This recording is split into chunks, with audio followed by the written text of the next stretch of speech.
What's up guys, Lucid Daily here with another video, and today we'll be going over exactly what happened with Lucid. There's not a ton of news, but we'll go over it pretty briefly, and do please forgive me for the style of this video. I know this is a little different than normal, but I'm actually currently in the process of moving, but I don't want to miss an upload, so some of these may be running gun, so forgive me for that. But let's go ahead and get started. So Lucid was down about 3% today. This is a little bit of a different than we saw in the market. Tesla was up a little bit over 0.5%, but there's a lot of excitement about delivery numbers and things like that for Tesla, so I wouldn't be too concerned about the difference in how the stocks are following each other. Normally they follow a red-green day pretty similarly, but not that big of a deal. So Lucid was down 3%.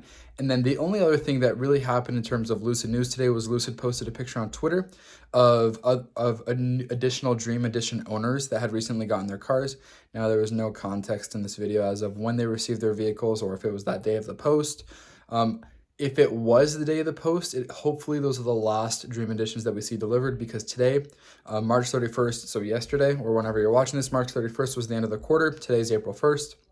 And that was the end of the quarter. So my only hope for Lucid right now, not my only hope, but my only wish for Lucid at the moment is that they can finish those Dream Edition deliveries. If we can finish those Dream Edition deliveries, I feel like that's a great step in the right direction, and we can continue to work on the GrandTouring. Dream Editions can be a thing of the past, and we can start to get to more of these mainstream style cars that they can produce mass quantities of. So that's all great news. Great things happening for Lucid. There was not a ton of news around it today. There was a ton of April 1st jokes. I didn't see any good April 1st jokes with Lucid today, but I wish I had one for you guys, but I really just don't have a good April Fools for you guys.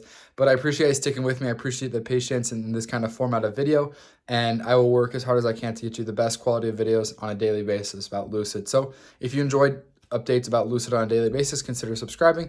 But other than that, I hope you guys have a fantastic rest of your day, and like always, we'll see you next time. Thanks for watching.